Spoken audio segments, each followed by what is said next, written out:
Hello everyone, first of all warm welcome to Harish academy YouTube online classes.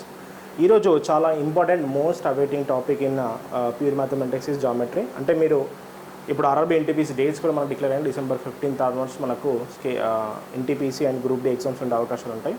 So దాన్ని దృష్టిలో పెట్టుకొని ఇప్పుడు మనకు లేటెస్ట్ అంటే ఈ ప్యాటర్న్ని చివరి ఎప్పడానికి ఏంటంటే చాలా ఇది దాదాపు లాస్ట్ మూమెంట్లో మీరు ఎక్కువ ప్రాక్టీస్ చేయొచ్చు.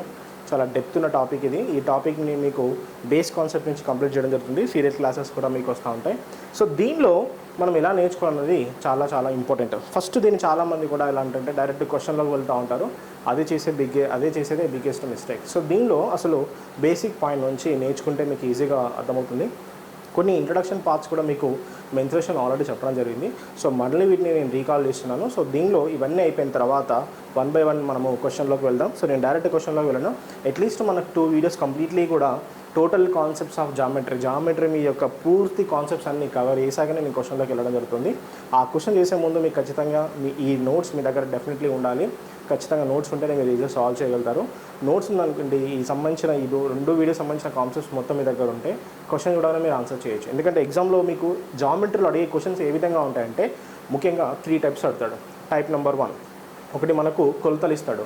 ఇచ్చి వైశాల్యాన్ని కనుక్కోండి, లేదా కోణం కనుక్కోండి, లేదా భుజం పొడవు కనుక్కోండి, లేదా మధ్యగతం పొడవు కనుక్కోండి, లేదా మనకు మధ్య బిందువు కనుక్కోండి, లేదా పరివృత్త కేంద్రం కనుక్కోండి, లేదా మనకు లంబ కేంద్రం కనుక్కోండి. ఇట్లాంటి క్వశ్చన్స్ మనకు వద్దాం. ఇది ఫస్ట్ టైప్. సెకండ్ టైప్ ఏంటి అంటే మనకు పటం నుండి క్వశ్చన్స్ ఇస్తూ ఉంటాడు. పటం నుండి క్వశ్చన్స్ ఇచ్చి మనకు కొన్ని కండిషన్స్ పెడతాడు.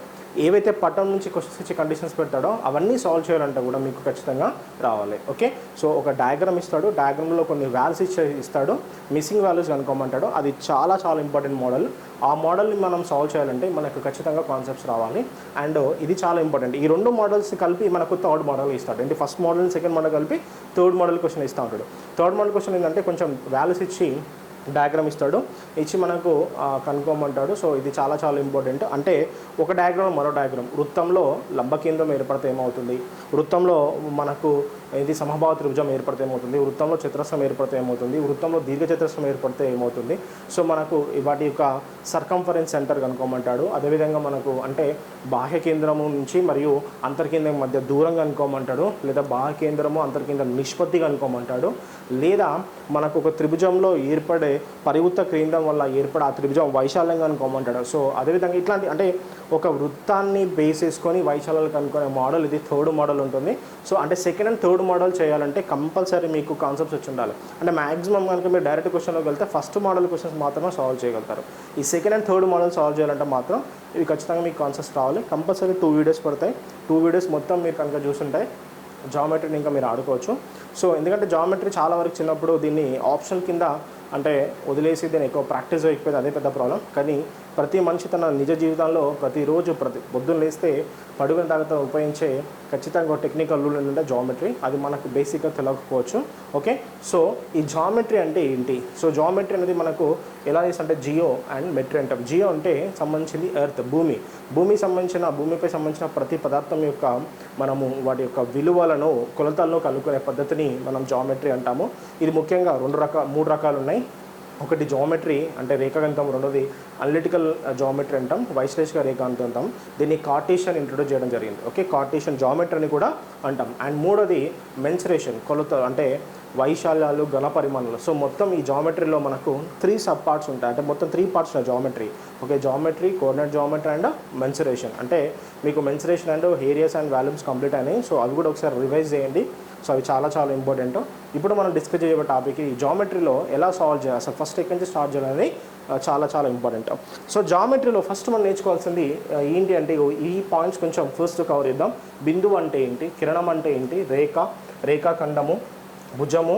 సో ఎన్ని రకాల భుజాలు ఉంటాయి, కోణాలు, ఎన్ని రకాల కోణాలు ఉంటాయి, ఏ విధంగా ఏర్పడతాయి, వైశాల్యము. సో ఒక్కొక్క బహుభుజ యొక్క వైశాల్యం ఎలా ఏర్పడుతుంది, బహుభుజ యొక్క చుట్టుకొలత ఏంటి, బహుభుజ యొక్క అర్ధ చుట్టుకొలత సెమీ పెరిమీటర్. ఇది చాలా చాలా ఇంపార్టెంట్ మనకి ఇది.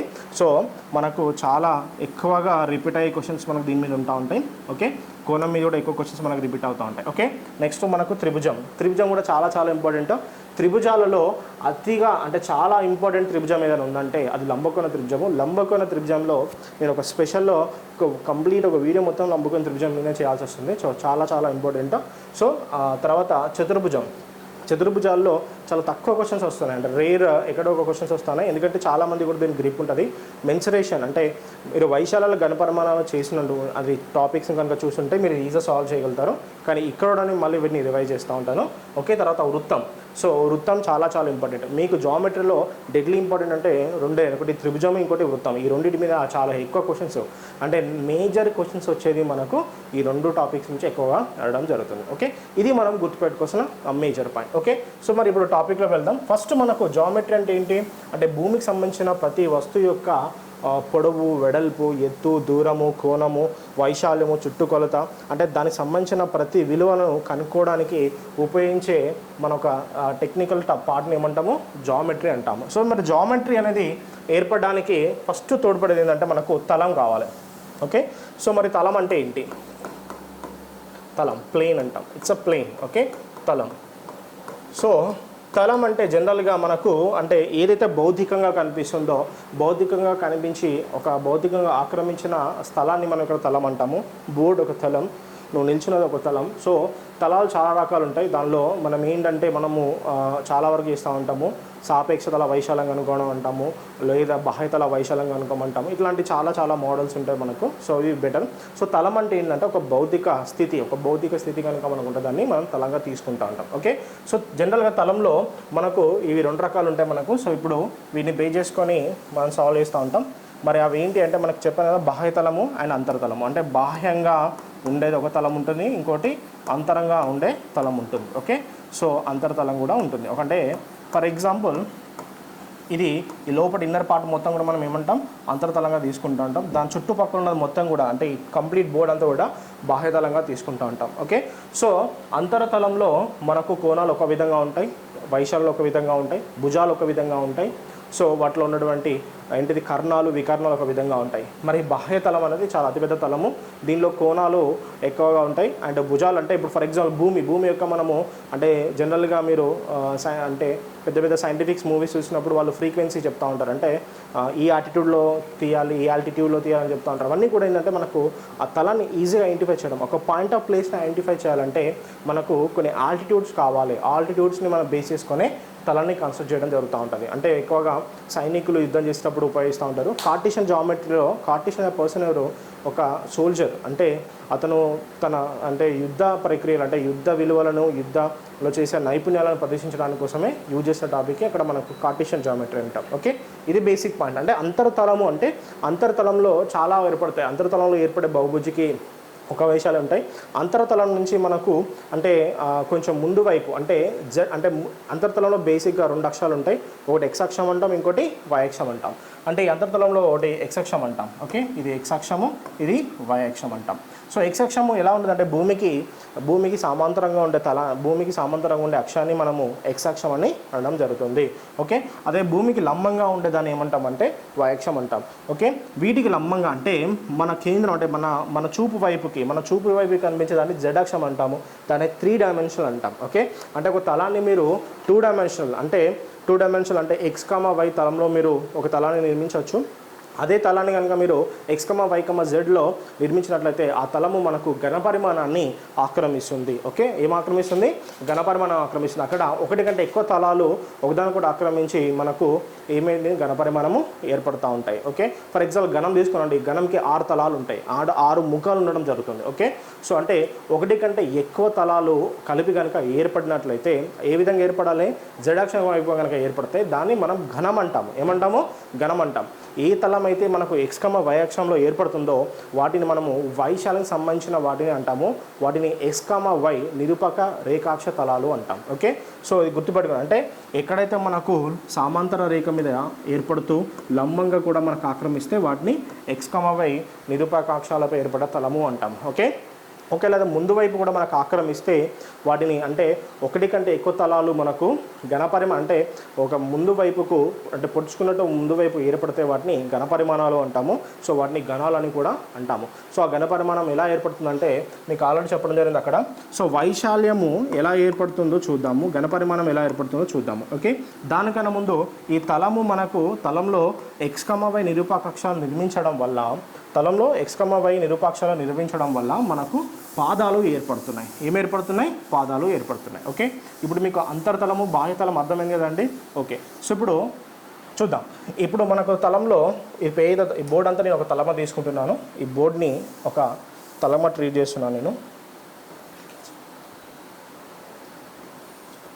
ఓకే, ఇప్పుడు నాకు 1వ పాదము, 2వ పాదము, 3వ పాదము అండ్ ఇక్కడ 4వ పాదం ఏర్పడింది. ఓకే, ఈ పాదాలు ఏర్పడ్డాయి. ఓకే, సో పాదాలు ఏర్పడ్డాయి. ఎక్కువగా జనరల్గా కోణాన్ని ఎక్కువ 90 డిగ్రీలతోనే పోలుస్తూ ఉంటారు. ఎందుకు 90 డిగ్రీలతో పోలుస్తారంటే ప్రతి 90 డిగ్రీలకి మనకు అది తలాన్ని అంటే పాదాలని మారుతుంది. చూడండి, సో ఈ 90 డిగ్రీలు దాటిందంటే అది 2వ పాదంలోకి వచ్చేస్తుంది.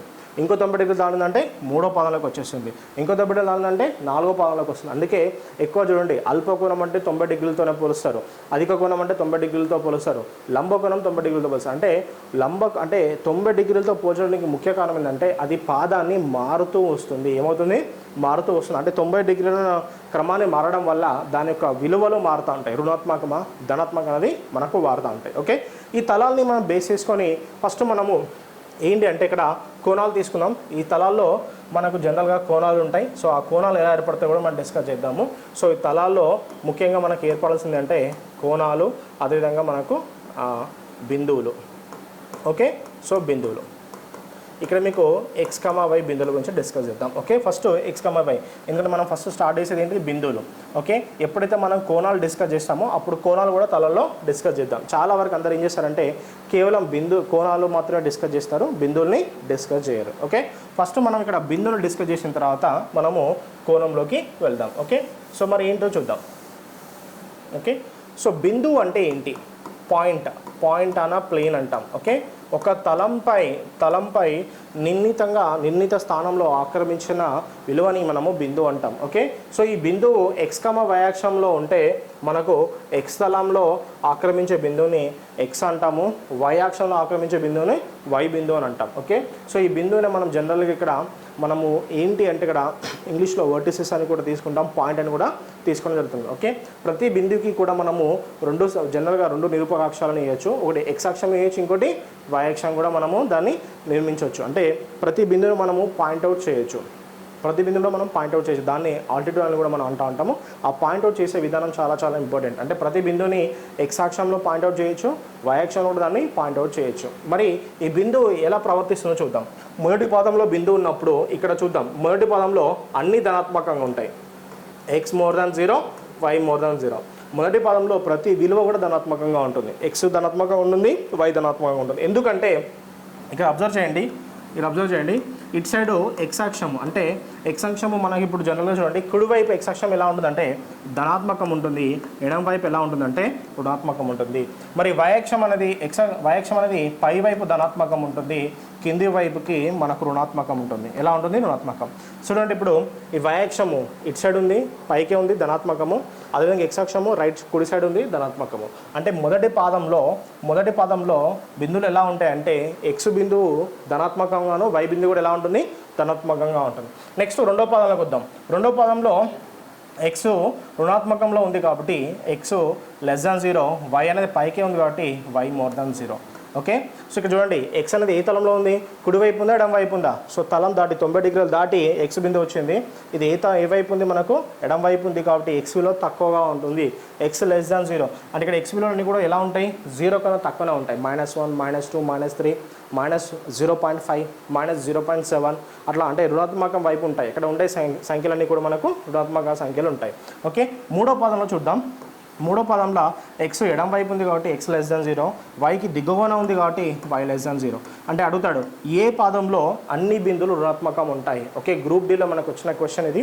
సో 2015లో గ్రూప్ డీలో మనకు వచ్చిన క్వశ్చన్ ఏంటంటే ఏ తలంలో అన్ని బిందువులు ఏ బిందువులు అయినా రుణాత్మకం ఉంటాయంటే ఏ పాదంలో?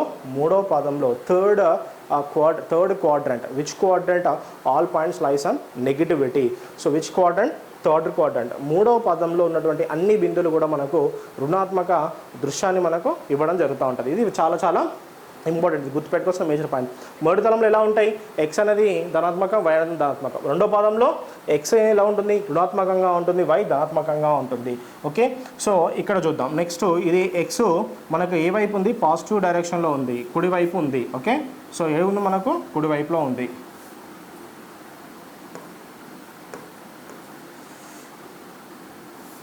So this is fourth quadrant. Okay, x more than 0 and y less than 0. Okay, ఈ విధంగా మనం పాయింట్ నోటీస్ చేద్దాం. ఓకే, ఇప్పుడు క్వశ్చన్ ఎలా అడుగుతాడో చూద్దాం. ఏ తలంలో మనకు y విలువ x కన్నా ఎక్కువ ఉంటుందని క్వశ్చన్ ఇస్తాడు. ఏ తలంలో y విలువ x కన్నా ఎక్కువ ఉంటుందని ఖచ్చితమైన క్వశ్చన్. అంటే ఇక్కడ మనం ఏం చెప్తాము, జనరల్గా ఖచ్చితంగా ఉండాలి. అంటే ఇందులో డౌట్ఫుల్ ఉండొచ్చు. అంటే చూడండి, ఇందులో x విలువ తక్కువ ఉండొచ్చు, y విలువ ఎక్కువ ఉండొచ్చు. ఎందుకంటే రెండు ధనాత్మకాలు కొంచెం కంపేర్ చేయడం కష్టం.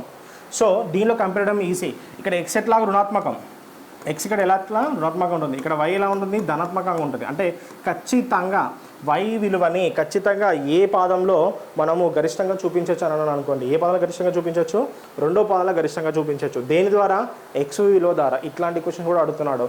ఏ పాదంలో y విలువని ఖచ్చితంగా ఇక్కడ గుర్తుపెట్టుకోండి, ఖచ్చితంగా అంటాడు. ఏ పాదంలో y విలువని ఖచ్చితంగా x కన్నా ఎక్కువ చూపించవచ్చు అంటే ఏ పాదంలో మనం చూపించవచ్చు ఖచ్చితంగా, సో రెండో పాదంలో చూపించవచ్చు. ఇక్కడ డౌట్ ఉంటుంది, ఇక్కడ డౌట్ఫుల్. x కన్నా పెద్ద విలువలు ఉంటాయి, x కన్నా చిన్న విలువలు ఉంటాయి. అంటే y విలువ x కన్నా చిన్న ఉండొచ్చు, y అనేది x కన్నా పెద్ద ఉండొచ్చు ఈ పాదంలో. అంటే రెండు ఆన్సర్లు వస్తున్నాయి. ఖచ్చితంగా అంటే ఒకటే ఆన్సర్ రావాలి.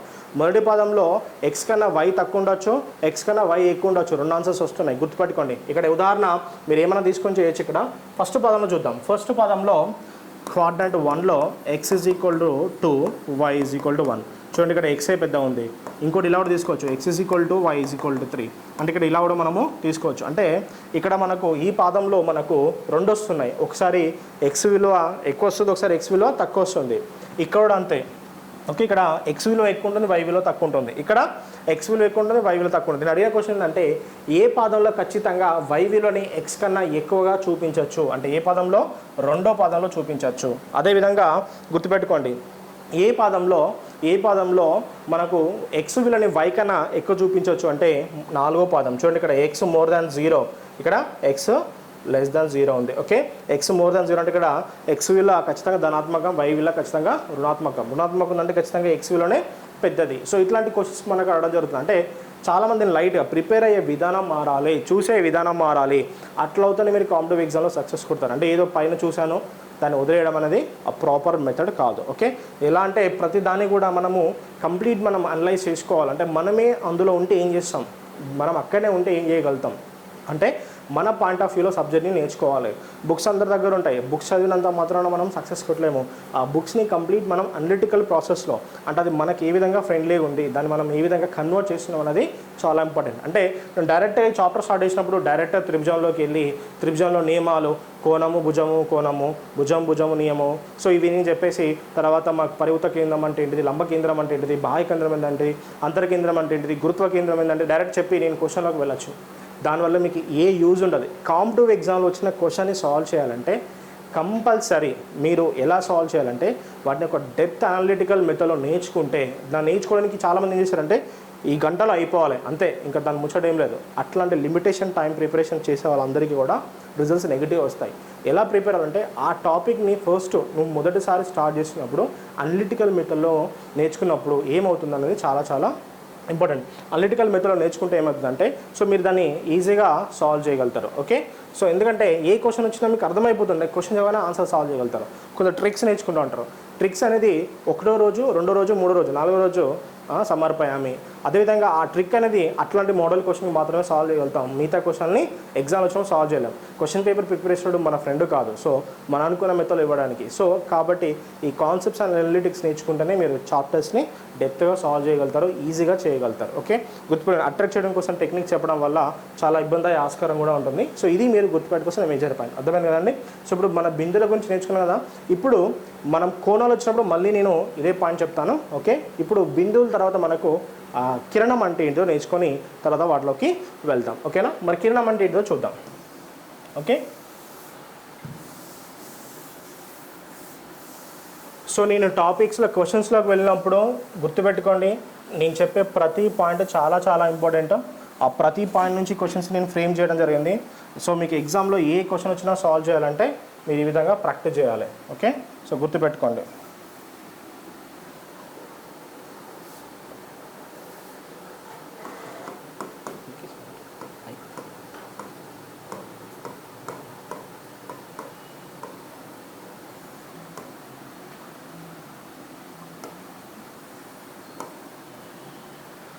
సో కిరణం అంటే ఏంటి?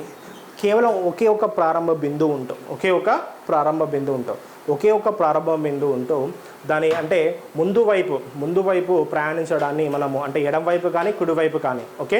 సో ఒక ప్రారంభ బిందువు ఉంటూ అయితే ఎడం వైపు లేదా కుడివైపు మాత్రము ఆగకుండా ప్రయాణించే ఒక అనంతమైన అంశాన్ని మనము కిరణం అంటాం. అనంతమైన అంశాన్ని ఏమంటాం? కిరణం. అంటే దీనికి అంతం ఉండదు. ప్రారంభం ఉంటుంది కానీ అంతం ఉంటుందా? ఉండదు. ప్రారంభము ఉంటూ అంతం లేని దాన్ని మనం ఇక్కడ ఏమంటాం? మనము కిరణం అంటాం. మరి కిరణంలో మనకు ఎలా ఉంటుందంటే కిరణము ఒకే వైపున ప్రయాణించగలుగుతుంది. అయితే కుడివైపు లేదా ఎడం వైపు, లేకపోతే కిందికి లేదా పైకి ఓకే. సో ఏదైనా ఒకే వైపుకి అది ప్రయాణించగలుగుతుంది ఓకే. గుర్తుపెట్టుకోండి, మనకు క్వశ్చన్ చాలా ఇంపార్టెంట్. కిరణము ఏ వైపు ప్రయాణించగలదు? ప్రారంభ బిందు నుంచి అయితే కుడివైపుకి లేదా ఎడం వైపుకి లేదా క్రిందికి లేదా పైకి ఏ విధంగా అయినా మనకు అది ప్రయాణించడానికి ఛాన్సెస్ ఉంటాయి ఓకే. సో అదేవిధంగా మనకు అంటే తలంలో ఏ వైపైనా అది మనకు ప్రయాణించడానికి ఛాన్సెస్ ఉంటాయి ఓకే. సో ఈ విధంగా మనకు ప్రయాణించవచ్చు, అంటే మధ్యగతంగా ప్రయాణించవచ్చు, అంటే లంబకోణంగా ప్రయాణించవచ్చు ఓకే. సో మన క్వశ్చన్ ఇలా ఎలా అడుగుతాడంటే దీనికి రకరకాల మార్పులు ఉన్నాయి కాబట్టి సింపుల్గా కిరణానికి ఎన్ని అంత్య బిందువులు ఉంటాయంటాడు. ఒకే ఒక అంత్య బిందువు ఏంటంటే ప్రారంభ బిందువు. ఒకే ఒక ప్రారంభ బిందువు ఉంటే దాన్ని ఏమంటామో కిరణం అంటాం. ఉంటూ అది మనకు ఇలా ఏ వైపైనా ప్రయాణించడాన్ని దాన్ని ఏమంటాం? కిరణము అనడం జరుగుతుంది ఓకే. ఇది గుర్తుపెట్టుకోవాల్సిన మేజర్ పాయింట్. ఎగ్జాంపుల్ ఈ విధంగా కిరణాలు మనకు ఉండడం జరుగుతుంది ఓకే.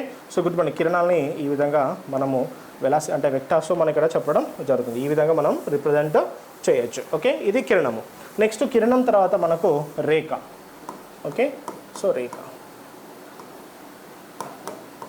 సో కిరణం ఎక్కడి నుంచి ఏర్పడుతుంది? బిందువు నుంచి ఏర్పడుతుంది అన్నారు. సో రేఖ ఎక్కడి నుంచి ఏర్పడుతుంది అంటే కిరణం నుంచి ఏర్పడుతుంది. ఇది కిరణం కదండి. సో ఇది కూడా ఓకే.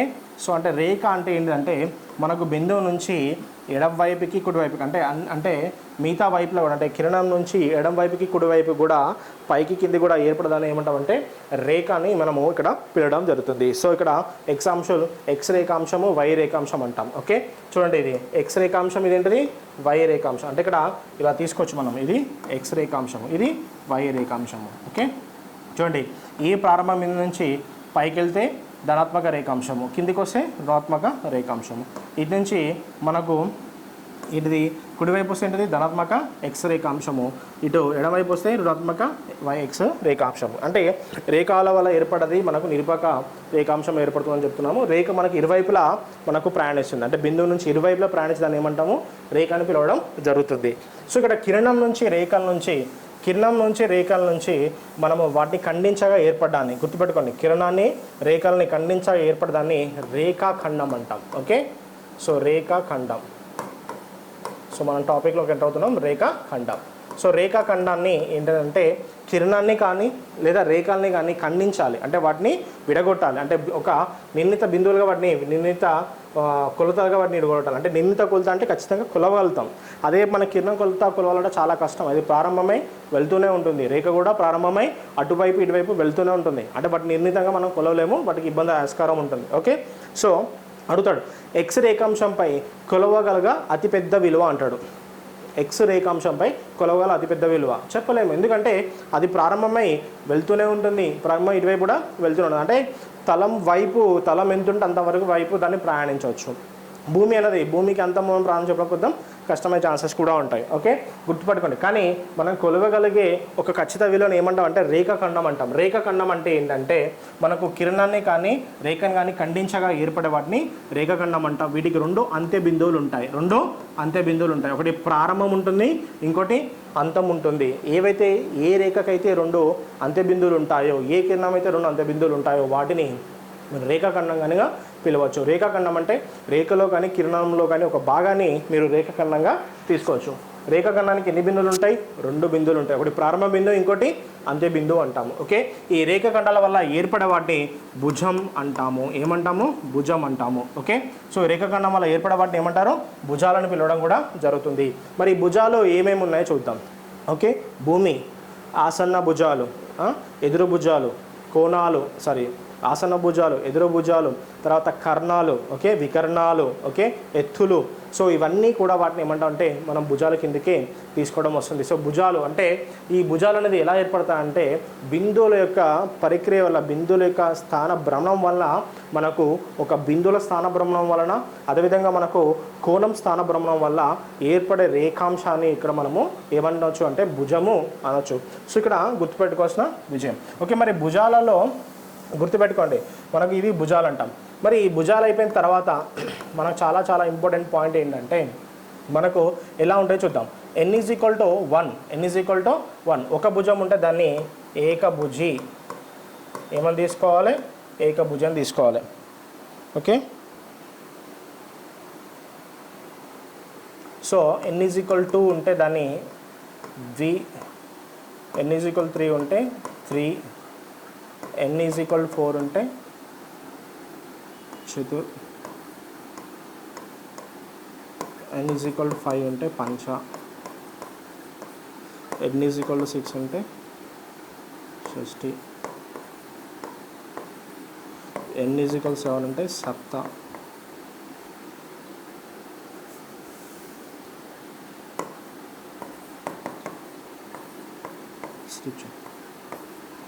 n = 8 ఉంటే అష్ట, n = 9 ఉంటే ఏమంటాము మనము నవ, 10 ఉంటే దశ అంటాం. ఓకే, సో ఇక్కడ మనకు ఈ భుజాల వల్ల మనకు చూద్దాం. ఒక భుజం ఉంటే దాన్ని ఏమని పిలవచ్చు, ఏకభుజి అంటాము. సో 2 ఉంటే ద్విభుజి అంటాము, 3 ఉంటే త్రిభుజము అంటాము, 4 ఉంటే చతుర్భుజాలు అంటాము, 5 ఉంటే పంచభుజి అంటాము, 6 ఉంటే షష్ఠిభుజి, సప్తభుజి, అష్టభుజి, నవభుజి అంటాం. ఓకే, సో మరి ఈ భుజులు మనకు నుంచి వైశాల్యం ఏర్పడాలి. ఏర్పడాలి మనకు ఏర్పడాలి, వైశాల్యం ఏర్పడాలి. వైశాల్యం ఏర్పడాలంటే మూసి ఉంచిన తలం ఖచ్చితంగా ఏముండాలి, మూసి ఉంచిన తలం. ఓకే, మూసి ఉంచిన తలాన్ని ఖచ్చితంగా మీరు ఏమనొచ్చు, వైశాల్యం అనొచ్చు. వైశాల్యం ఏర్పరచాలంటే కనిష్టంగా ఎన్ని భుజాలు కావాలి, వైశాల్యం ఏర్పరచాలంటే కనిష్టంగా ఎన్ని భుజాలు కావాలి, 3 భుజాలు కావాలి.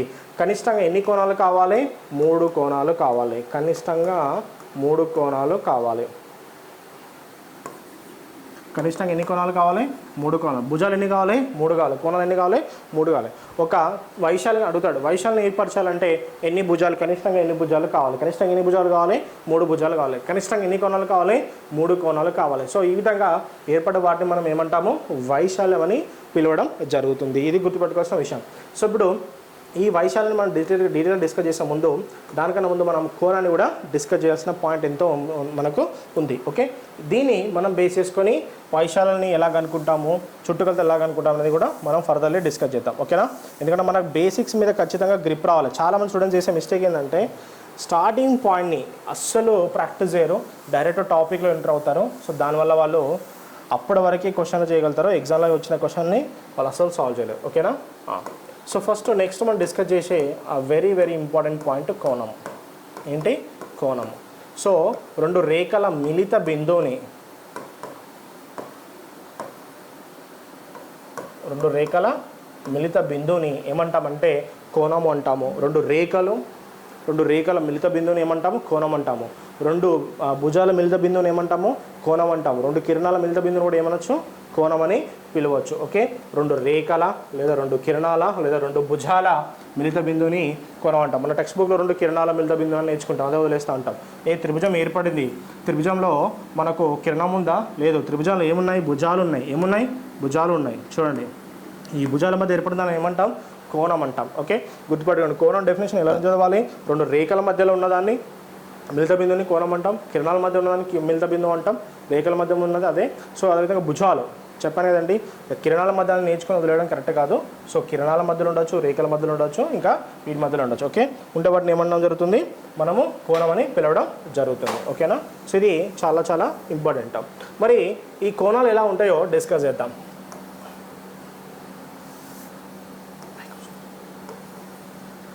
సో ఇప్పుడు కోణాలు, ఫస్ట్ క్వాడ్రంట్,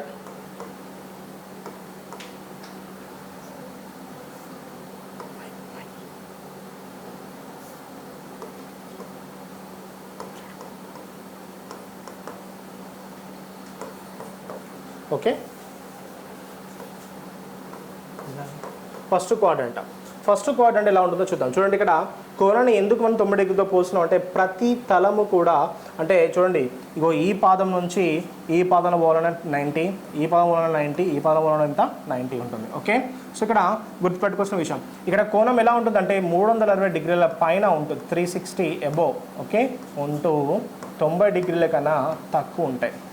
ఓకే, మొదటి పాదం ఎలా ఉంటుంది 360 పైన ఉంటూ 90 డిగ్రీల లోపు ఉంటుంది, దాన్ని ఏమంటాము సో మనం మొదటి పదం అంటాం. 360 డిగ్రీస్ అంటే ఒక భ్రమణం పూర్తయినట్టు. ఓకే, ఎందుకంటే చూడండి 90 డిగ్రీలు 1, 90 డిగ్రీలు 2, 3, 4. ఓకే, అంటే ఎప్పటితో ఒక 90 డిగ్రీలు 4 పరిక్రియలు చెందిందో అప్పుడు మనకు ఒక పూర్తి భ్రమణం అయిపోయినట్టు. ఓకే, ఒక పూర్తి భ్రమణం అయినట్టు. ఒక పూర్తి భ్రమణానికి కావాల్సిన మొత్తం కోణం ఎంత అంటే 360 డిగ్రీస్ అంటాం. సంపూరక కోణాలు అంటే పూర్తి కోణం అవునా. సో మొత్తం సంపూర్ణ కోణం అన్న జరుగుతుంది. సో టోటల్ డిగ్రీస్ ఎంత ఉంటుందంటే 360 ఉంటుంది. సో 360 పైన ఉందంటే మళ్ళీ ఏంటది తలలో భ్రమణం చేస్తుంది. సో మొదటి తలం దేనిపైన ఉంటుంది 360 పైన ఉంటుంది. అడుగుతాడు 375 డిగ్రీస్ ఎక్కడ ఉంటుంది, 375 డిగ్రీస్ ఎక్కడ ఉంటుంది, ఎక్కడ ఉంటుంది మొదటి పాదంలో ఉంటుందని అంటాడు. ఓకే, 360 డిగ్రీస్ ఎబోవ్ ఉంది కాబట్టి మొదటి పాదం. ఓకే, రెండో పాదంలో 90 పైన ఉంటూ 180 లోపల ఉంటాయి. ఓకే, 90 పైన ఉంటాం 180 లోపం ఉంటే దాన్ని ఏమంటాం అంటే రెండో పాదం అంటాం. మూడో పాదంలో 180 పైన ఉంటూ 270 లోపు ఉంటాయి. ఓకే, ఏ పాదం అది మూడో పాదం అంటాం. ఓకే,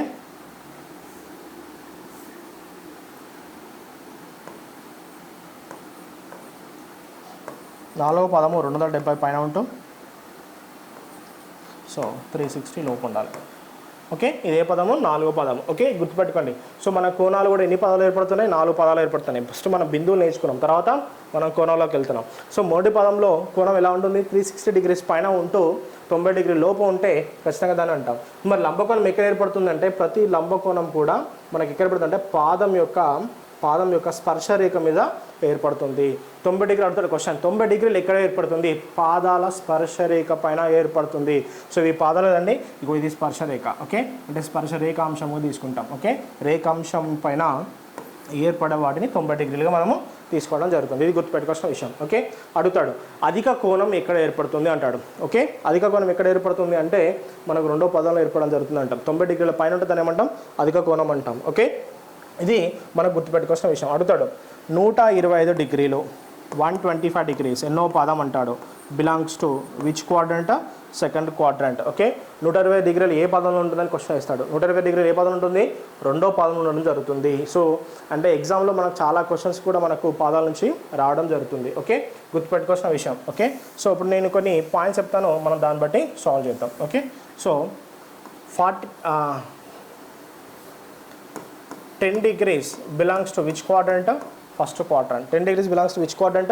First quadrant అంటాం. ఓకే, సో ఫస్ట్ క్వాడ్రంట్ అంటాం. 0 degrees ఎక్కడ ఏర్పడుతుందంటే ఇది కేంద్రం. ఓకే, ఇది కేంద్రం కోణం అంటే 0 degrees అంటే ఇక్కడ మనకు కోణం ఉండదు కాబట్టి మనకి ఇక్కడ 0 degreesగా మనం తీసుకోవడం జరుగుతుంది. ఓకే, సో కాబట్టి ఇది కేంద్ర కోణం, అది గుర్తుపెట్టుకోవాల్సిన పాయింట్. ఓకే, సో 10 degrees 0 పైన ఉండేవాడన్నీ కూడా 10 degrees belongs to which quadrant first quadrant. 20 degrees belongs to which quadrant first quadrant. Okay, so ఇప్పుడు 90 డిగ్రీలో మనకి ఎలా ఏర్పడుతుందంటే రేఖాంశం పైన అంటే ఇది స్పర్శ కోణంగా తీసుకుంటాం. రేఖాంశం. ఓకే, రేఖాంశ కోణము. ఓకే, రేఖాంశ కోణం. ఓకే, సో 91 డిగ్రీలో ఎక్కడ ఏర్పడుతుంది రెండో పాదంలో ఏర్పడుతుంది. ఏ పాదంలో ఏర్పడుతుంది రెండో పాదం. ఎందుకంటే 90 పైన అన్నాను, 90 పైన. ఒకవేళ 90.1 ఉన్న మొహమాట పడద్దు. సో 90.1 ఉన్న మొహమాట పడదు. ఎక్కడ ఏర్పడుతుంది రెండో పాదంలోనే ఏర్పడడం జరుగుతుంది. సో ఇది ఈ విధంగా మనం దీన్ని సాల్వ్ చేయొచ్చు. అంటే మనకు కోణాల ఇచ్చి ఏ పాదం ఉంటుందని అడుగుతాడు మనకు. ఓకే, కింది క్వశ్చన్లో మనకు ఇలా ఇస్తాడు క్వశ్చన్లో. ఓకే, నేను క్వశ్చన్స్ చెప్పేటప్పుడు ఖచ్చితంగా నాకు ఇవన్నీ కూడా మీరు నోటీస్ చేసుకొని రావాలి. క్రింది వాటిలో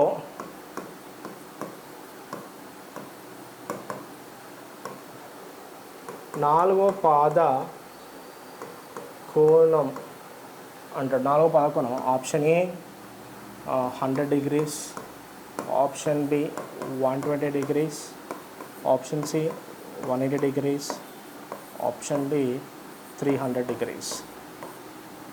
సో మనకు చూద్దాం క్రింది వాటిలో నాలుగో పాద కోణం అన్నాడు. నాలుగో పాద కోణం అంటే ఏంటో చూద్దాం. మనం చూద్దాం 100 డిగ్రీలు ఎక్కడ ఏర్పడుతుంది belongs to which quadrant second quadrant. Okay, belongs to which quadrant? Second quadrant. ఇది మనకి ఎక్కడ ఏర్పడుతుంది? రేఖాంశం పైన ఏర్పడుతుంది. సో రేఖాంశం పైన ఏర్పడుతుంది. ఇది ఎక్కడ ఏర్పడుతుంది? 4వ పాదంలో. Okay, belongs to which quadrant? 4th quadrant. మనం అడిగింది ఇదే కదండి. మనకు అడిగింది ఏంటి? 4వ పాదంలో ఏర్పడేది, 4వ పాదంలో ఏర్పడే కోణం ఇది. సో 4th క్వాడ్రంట్లో. ఓకే, బిలాంగ్స్ టు 4th క్వాడ్రంట్లో ఏర్పడే కోణం ఏంటంటే 300 degrees. ఎక్కడ ఏర్పడుతుంది? మనకు 4వ పాదంలో ఏర్పడడం జరుగుతుంది. సో ఈ విధంగా మనం దీన్ని సాల్వ్ చేయొచ్చు. ఓకే, ఎగ్జామ్లో ఎస్పెషల్లీ గ్రూప్ డి ఎవరైతే రాస్తున్నారో వాళ్ళకి బేసిక్ అంటే కోణాల మీద, బిందువుల మీద బేసిక్ క్వశ్చన్ ఖచ్చితంగా అడుగుతున్నాడు. డెఫినెట్గా ఒక క్వశ్చన్ వస్తుంది మనకు. ఇది బిందువుల ఒక స్పర్శ కోణం ఎలా ఏర్పడుతుంది, బిందువులు ఏ పాదంలో ధనాత్మకంగా ఉంటాయి, ఎక్స్ విలువ ఖచ్చితంగా ఎక్కడ ఏ పాదంలో వై కన్నా ఎక్కువ ఉంటుంది, వై విలువ ఖచ్చితంగా ఏ పాదంలో ఎక్స్ కన్నా ఎక్కువ ఉంటుంది. ఇట్లాంటి బేస్ క్వశ్చన్స్ అనేది మనకు చాలా దిగుతున్నాయి. ఎవరైతే పాయింట్ని మనం అనలైజ్ చేసి అవుతారో వాళ్ళకి మాత్రమే ఇది రావడం జరుగుతుంది. ఓకే, ఇది కోణాలకు సంబంధించిన మెయిన్ మ్యాటర్. మరి కోణాల్లో చాలా రకాలు ఉన్నాయి. ఓకే, అవేంటో కూడా చూద్దాం. ఇవి నేర్చుకోకుండా మనం మిగతా టాపిక్లోకి ఎంటర్ అవ్వద్దు. ఓకే, సో ఇదంతా నోట్స్ మీ దగ్గర కంపల్సరీ ఉండాలండి. So revise important. అట్లీస్ట్ నేను 2 వీడియోస్ అన్నాను, నాకు ఇంకా 2 కంటే ఎక్కువ కూడా పట్టచ్చు. ఓకే, సో బేసిక్ పాయింట్ చెప్పాలంటే, సో కోణాల రకాల ఫస్ట్ అల్పకోణం, అక్యూట్ యాంగిల్. ఇంగ్లీష్లో we can call it, we can name it an acute, we can name it an acute. అల్పకోణము. అల్పకోణం అంటే ఏంటి? 90 డిగ్రీలతో చెప్పాను కదండి. 0 నుంచి 0 కన్నా ఎక్కువ ఉంటూ 90 లోపు ఉండాలి. ఓకే, 0 నుంచి మొదలై 90 లోపు ఉంటాయి అంటే దాని వ్యాప్తి అడుగుతాడు. అల్పకోణ వ్యాప్తి 0 to 90, 0 to 90, 0 కాదు 90 కాదు, బిట్వీన్ 0 and 90, బిట్వీన్ 0 and 90 మధ్యలో వ్యాప్తి ఏంటంటే బిట్వీన్ 0 to 90, 0 to 90 ఉన్న వ్యాప్తిని ఏమంటాం? అల్పకోణము అనడం జరుగుతుంది. సో ఇవి చాలా చాలా ఇంపార్టెంట్. అల్పకోణాలు ప్రతి బహుభుజలో కూడా మనం ఏర్పరచవచ్చు. సో అది చాలా చాలా ఇంపార్టెంట్ పాయింట్. ఓకే, అల్పకోణ వ్యాప్తి అంటే ఏంటిదని? 0 కన్నా ఎక్కువ ఉంటుంది, 90 కన్నా తక్కువ ఉంటుంది. More than 0 but less than 90. So more than 0 but less than 90 ఏమంటాం? అల్పకోణం అంటాము. నెక్స్ట్ అధిక కోణం, obtuse. We can call it an obtuse angle. Okay, an obtuse angle. Okay, so obtuse angle అంటే 90 పైన ఉంటూ 180 లోపు ఉంటే దాన్ని మనం ఏమని పిలవాలి? అధిక కోణం అని అనగాలి. బిట్వీన్ 90 to 180, బిట్వీన్ 90 to 180 మధ్యలో ఉంటే వాటిని ఏమంటాము? అధిక కోణం అని పిలవడం జరుగుతుంది. అల్పకోణం అంటే వీటి మధ్యలో ఉంటుంది, 0 నుంచి 90 మధ్యలో ఉంటుంది. అధిక కోణం ఎక్కడ ఉంటుంది? 90 నుంచి 180 మధ్యలో ఉంటుంది. దాన్ని ఏమంటాం? అధిక కోణం అని పిలవడం జరుగుతుంది. ఇది గుర్తుపెట్టుకోవాల్సిన క్వశ్చన్. ఓకే, నెక్స్ట్ లంబకోణం, చాలా చాలా ఇంపార్టెంట్. దీని పర్పెండిక్యులర్ యాంగిల్ అని కూడా అంటాము, రైట్ యాంగిల్ అని కూడా పిలవడం జరుగుతుంది. ఓకే, అన్ని నేమ్స్ నేర్చుకోవడానికి ఇబ్బంది పడదు, మొహమాటపడదు. ఓకే, సో లంబకోణాన్ని మనము ఇంగ్లీష్లో రైట్ యాంగిల్ అంటాం, పర్పెండిక్యులర్ యాంగిల్ అని కూడా మనం అనొచ్చు, ఆల్టిట్యూడ్ యాంగిల్ అని కూడా అనొచ్చు. ఖచ్చితంగా కోణం అనేది అంశాన్ని స్పృశిస్తే, మొదటి అంశాన్ని స్పృశిస్తే, మొదటి పదాన్ని రెండో పదాన్ని కలిపి స్పృశిస్తే దాన్ని మనము ఏమంటాము? 90 డిగ్రీలు అంటాము. ఓకే, సో మొదటి పదాన్ని రెండో పదాన్ని కలిపి, అంటే మొదటి పదం అడుగుతాడు ఇలా, మొదటి పదాన్ని రెండో పదాన్ని కరెక్ట్గా వేరు చేసేది కోణం 90 డిగ్రీలు. అర్థమవుతుందండి? మొదటి పదం చూడండి, ఇక్కడ ఇందాక డయాగ్రామ్ వేసాం. ఓకే, ఇది 1వ పాదం, ఇది 2వ పాదం. సో మొదటి పదాన్ని రెండో పదాన్ని సపరేట్ చేసే కోణం ఎంత? మనకు 90 డిగ్రీస్ తీసుకుంటూ ఉంటాం. ఓకే, గుర్తుపెట్టుకోవాల్సిన major point. Okay, major point అంటే. ఓకే, సో ఇది 90 డిగ్రీలు, కరెక్ట్గా 90 డిగ్రీలు ఉంటే దాన్ని ఏమంటాము? లంబకోణం అని పిలవడం జరుగుతుంది. ఇది గుర్తుపెట్టుకోవాల్సిన పాయింట్. లంబకోణం తర్వాత మనము సరళ కోణము, స్ట్రెయిట్ యాంగిల్, రేఖ కోణం అని కూడా పిలవచ్చు. స్ట్రెయిట్ యాంగిల్,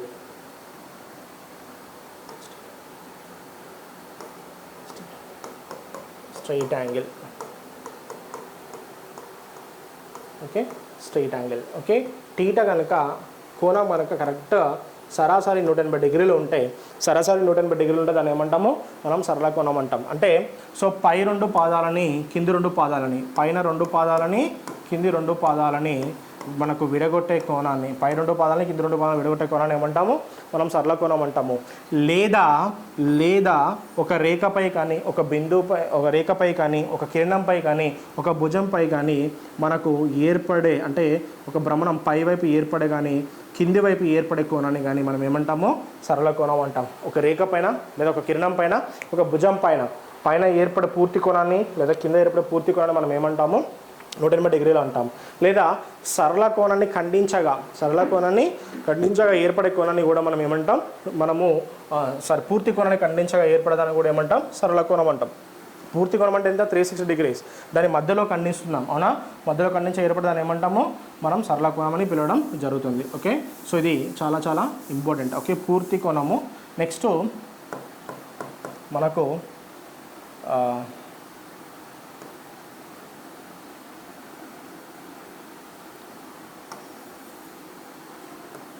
పరావర్తన కోణము.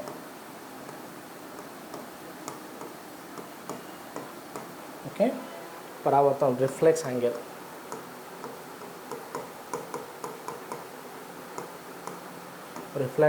ఓకే, 180 డిగ్రీల పైన ఉంటాం అంటే అబోవ్ 180 డిగ్రీస్,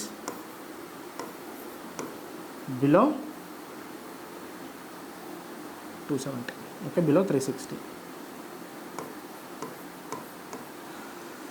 సో ఇది రిఫ్లెక్స్ కోణం అంటాం. ఓకే, సో మనకు పరావర్తన కోణం అంటే ఏంటంటే 180 డిగ్రీల నుంచి మొదలు పెడితే బిట్వీన్ 360 డిగ్రీస్, అంటే వీటి మధ్యలో ఉండే వాటిని మనం ఏమని పిలవడం జరుగుతుందంటే మనము పరావర్తన కోణం, రిఫ్లెక్స్ యాంగిల్ అని పిలవడం జరుగుతుంది. అంటే ఫర్ ఎగ్జాంపుల్ అడుగుతాడు, so 190 degrees reflex angle, 200 reflex angle. Okay, so గుర్తుపెట్టుకోవాల్సిన మేజర్ పాయింట్. ఇది ఎన్నో పాదంలో ఏర్పడుతుందంటే 4వ పాదంలో ఏర్పడుతుంది.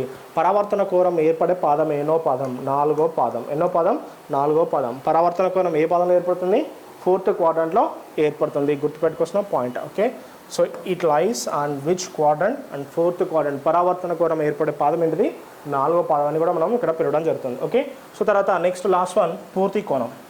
ఓకే, నెక్స్ట్ పూర్తి కోణం. సో ఒక కోణం కనుక పూర్తి భ్రమణం చేసుకుంటే భ్రమణ కోణం అని కూడా పిలవడం జరుగుతుంది.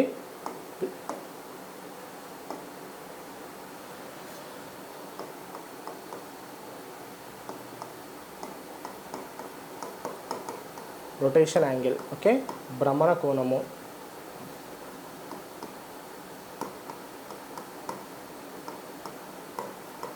ఓకే, θ = ఎన్ని డిగ్రీస్, 360 డిగ్రీస్. సో 360 డిగ్రీస్ ఉంటే దాన్ని ఏమంటాము, భ్రమణ కోణం అని పిలవడం జరుగుతుంది.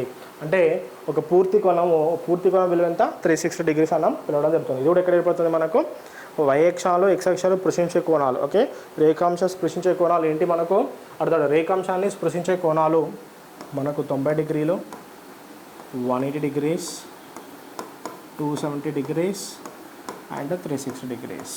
ఓకే, రేఖాంశాన్ని స్పృశించే కోణాలు, రేఖాంశాన్ని తాకే కోణాలు ఏంటి, కంపల్సరీ రేఖాంశం పైన తాకే కోణాలు, రేఖాంశం పైన ఏర్పడే కోణాలు ఏంటి అంటే 90 degrees, 180 degrees, 270 degrees and 360 degrees. ఇవి ఎక్కడ ఏర్పడతాయి అంటే రేఖాంశాన్ని తాకుతూ ఉంటాయి. ఓకే, ఇది మొదటి పాదాన్ని, ఇది రెండో పాదం అంటే పై పాదాలని కింది పాదాలను వేరు చేసేది. ఇది మనకు సో 270 అంటే పరావర్తన, రిఫ్లెక్స్ యాంగిల్ దగ్గర ఏర్పడేది. ఇది కంప్లీట్ యాంగిల్ దగ్గర ఏర్పడేది. అంటే రేఖాంశాలపై స్పృశించే కోణాలు ఏంటి అంటే 90, సో 180, 270 అండ్ 360. ఓకే, వీటిని మనము నేర్చుకోవడం జరిగింది. అదేవిధంగా కోణాల్లో ఈ బేస్ కోణాలు నేర్చుకున్న తర్వాత మనకు కాంప్లిమెంటరీ యాంగిల్ అంటే ఏంటి, సప్లిమెంటరీ యాంగిల్ అంటే ఏంటో చూద్దాం.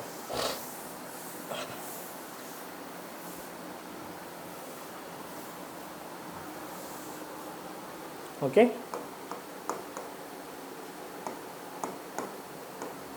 పూరక కోణం.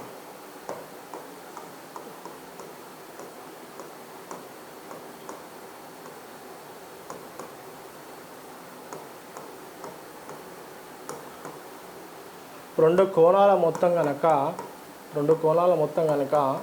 90 డిగ్రీలు అయితే, రెండు కోణాల మొత్తం కనుక 90 డిగ్రీ అయినా, రెండు కోణాల మొత్తం లంబకోణమైనా, రెండు కోణాల మొత్తం 90 డిగ్రీ అయినా, రెండు కోణాల మొత్తం లంబకోణమైనా వాటిని ఏమంటామంటే మనము పూరక కోణాలని పిలవడం జరుగుతుంది. సో పూరక కోణాలని జరుగుతుంది. ఉదాహరణ θ = 40 డిగ్రీస్ అయితే θ1 అయితే θ2 ఎంత తీసుకున్నాం, 50. లేదా మనకు గ్రూప్ డీలో ప్రీవియస్ ఇయర్లో వచ్చిన క్వశ్చన్, θ1 43 డిగ్రీస్ అయినా రెండు కోణాలు పూరక కోణాలైనా θ2 ఎంత అని ఇవ్వడం జరిగింది. ఎంత, 47 డిగ్రీస్.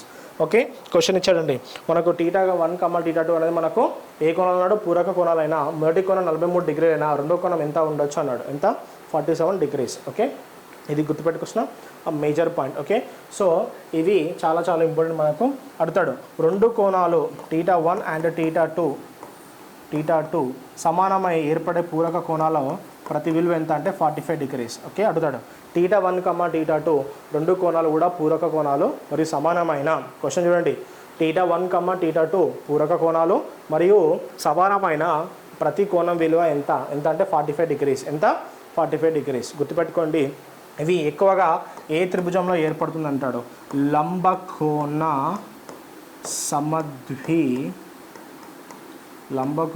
సమద్విబాహు త్రిభుజం. ఓకే, లంబకోణ సమద్విబాహు త్రిభుజంలో ఖచ్చితంగా ఏర్పడుతుంది. ఓకే, ప్రతి కోణం అంటే రెండు కోణాలు ఖచ్చితంగా ఏర్పడే త్రిభుజం, ఖచ్చితంగా అంటున్నాను. ఓకే, పర్ఫెక్ట్గా ఏర్పడాలి. ఇక్కడ ఏర్పడుతుంది లంబకోణ సమద్విబాహు త్రిభుజంలో మనకు ఏర్పడుతుంది. సో రెండు కోణాలు పూరక కోణాలు అవుతూ ప్రతి కోణం సమానమైన అవి ఏర్పడే త్రిభుజం పేరేంటి? లంబకోణ సమద్విబాహు త్రిభుజం. ఓకే, లంబకోణ సమద్విబాహు త్రిభుజంలో ఏం ఏర్పడితే మనకు, సో ఈ పూరక కోణాలు సమానమైన పూరక కోణాలు ఏర్పడడం జరుగుతుంది. ఇది గుర్తుపెట్టుకోవాల్సిన మేజర్ పాయింట్. ఓకేనా? సో ఇట్లాంటి క్వశ్చన్స్ మనకు చాలా అంటే బేసిక్స్ నేర్చుకుంటే ఇట్లాంటి కన్వర్టెడ్ క్వశ్చన్స్ అంటే అనలిటికల్ క్వశ్చన్స్ అంటారు, వీటిని ఈజీగా మీరు చేయగలుగుతూ ఉంటారు. ఓకేనా? ఇది మనము పూరక కోణం అంట. నెక్స్ట్ సంపూరక కోణాల గురించి కూడా డిస్కస్ చేద్దాం.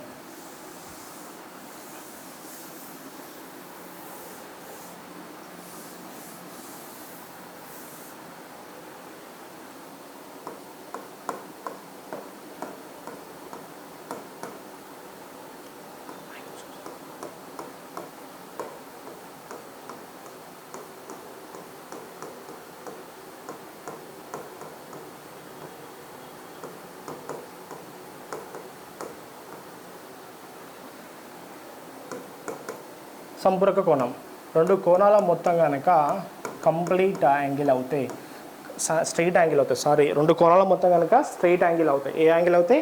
స్ట్రైట్ యాంగిల్ అవుతాయి. రెండు కోణాల మొత్తం కనుక స్ట్రైట్ యాంగిల్ అవుతాయి, వాటిని ఏమంటాము? సంపూరక కోణాలు అంటాం. రెండు కోణాల మొత్తం 180 డిగ్రీలు అయితే వాటిని ఏమంటాం? సంపూరక కోణాలు అంటాం. ఇవి బేసిక్గా ఈ సంపూరక కోణాలు ఎక్కడ ఏర్పడతాయంటే చతుర్భుజాలలో బాగా కనిపిస్తాయి. ఎక్కడ కనిపిస్తాయి? చతుర్భుజాలలో ప్రక్క కోణాల మొత్తం.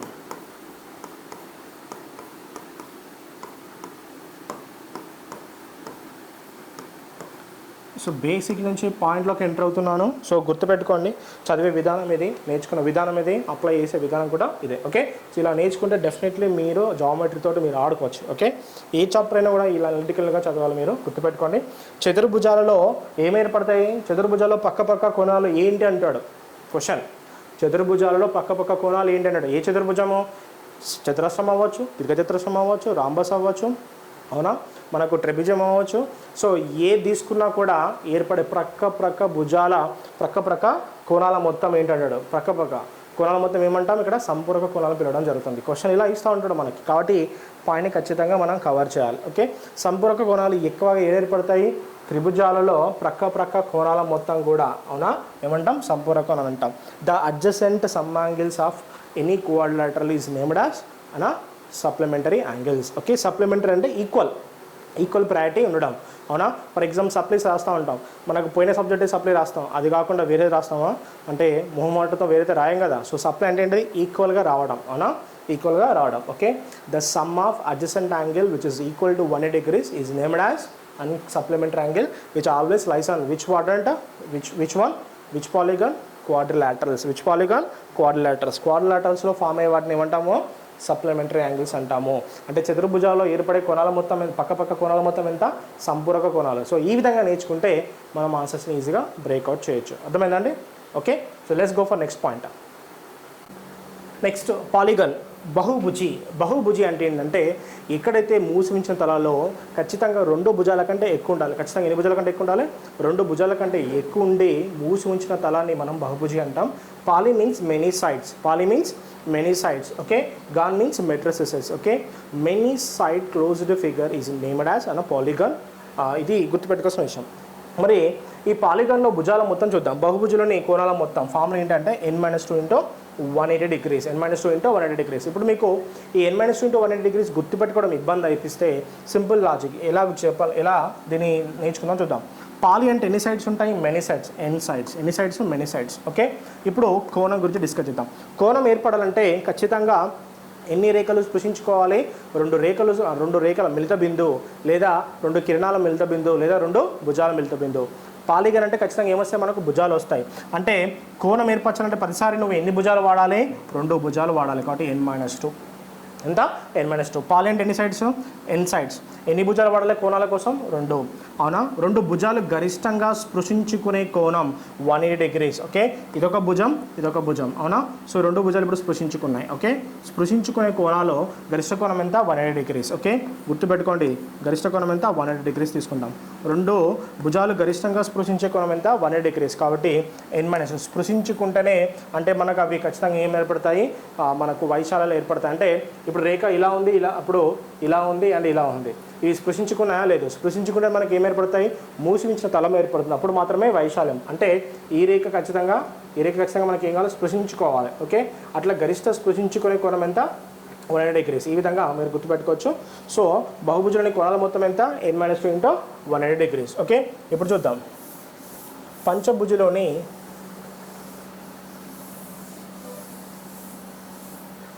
పోయినసారి వచ్చిన మన క్వశ్చన్ చూద్దాం.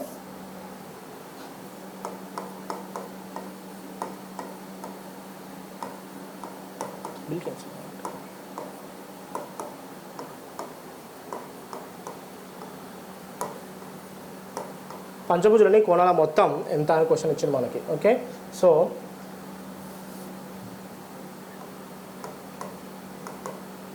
ఓకే, ఇది క్వశ్చన్ మన ప్రీవియస్. ఓకే, బహుభుజులని కోణాల మొత్తం ఎంత, n-2 into 180 degrees. Okay, 180 degrees. పంచ అంటే ఎంత, 5 - 2 into 180 degrees. Okay, so 3 into 180 degrees. Okay, ఎంత, 540. ఎంత అవుతుంది, 540 అవుతుంది. ఓకే, సో మనకు పంచభుజులోని కోణాల మొత్తం ఎంత, 540 degrees. ఓకే, సో ప్రతి బహుభుజి కూడా ఖచ్చితంగా 90 గుణకం అవుతుంది, గుర్తుపెట్టుకోండి. ఓకే, 90 గుణకం అవుతుంది. ఓకే, నెక్స్ట్ షష్ఠిలోని కోణాల మొత్తం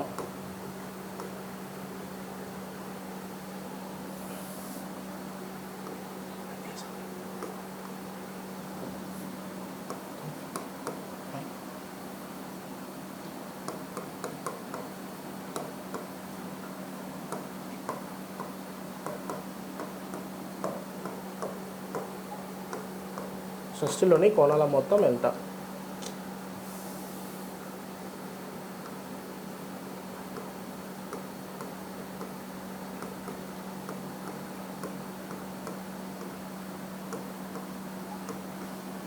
ఓకే, కోణాల మొత్తం ఎంత చూద్దాం. షష్ఠి అంటే n = ఎంత, 6. n = ఎంత, 6. So 6 - 2 into 180 degrees. So 720 degrees. So ఎంత, 720 degrees. ఓకే, n-6 - 2 అంటే 4, 18 4 72 ఎంత, 720 degrees అవ్వడం జరుగుతుంది. ఈ విధంగా మనం దీన్ని సాల్వ్ చేయొచ్చు. ఓకే, గుర్తుపెట్టుకోసం మెజర్ పాయింట్ చాలా వరకు మనకు అడుగుతాడు. ఓకే, సో పంచభుజులోని కోణాల మొత్తం ఎంత, 540. ఓకే, ఎన్ని కోణాలు ఇచ్చినా మనము యూజ్ చేసేది ఫార్ములా ఏంటి, మనకు n-2 ఇంటూ 180 degrees యూజ్ చేసి మనం ఆన్సర్స్ని సాల్వ్ చేయొచ్చు. ఓకేనా, నెక్స్ట్